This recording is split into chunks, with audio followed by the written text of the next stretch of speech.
Finally, we have this limit here, which is it's the limit of the difference of two exponentials with different bases, a and b, and it's divided by x, the argument of the exponentials, right?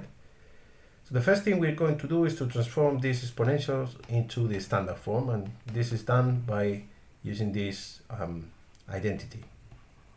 Okay, right? Any exponential a to the x is equal to the exponential of x times the logarithm of a, right?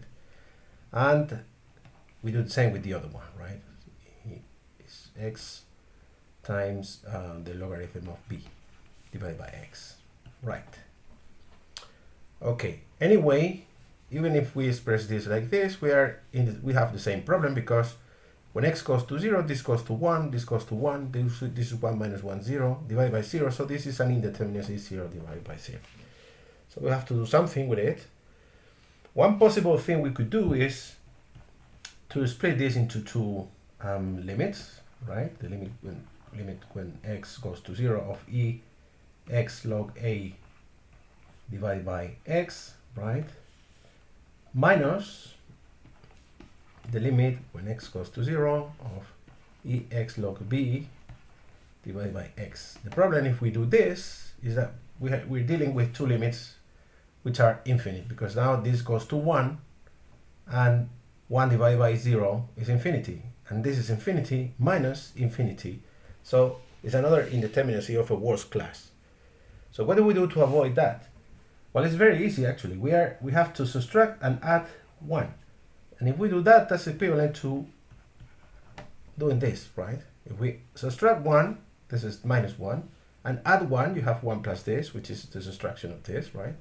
You have these two limits here. And now each of them is again an indeterminacy 0 divided by 0. But now there is a difference, and it's the following.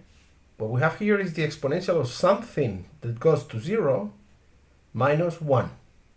And we know an equivalence for that, right?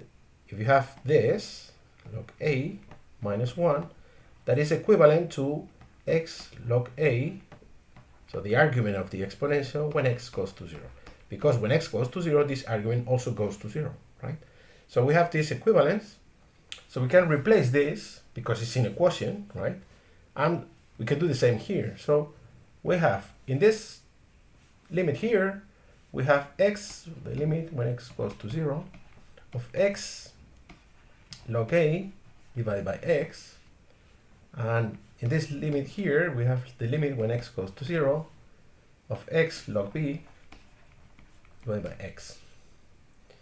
Now you cancel the x, and we just have a constant. So this is equal to the log a minus the log of b, right? Which is the logarithm of a divided by b. So that's the limit of this expression here.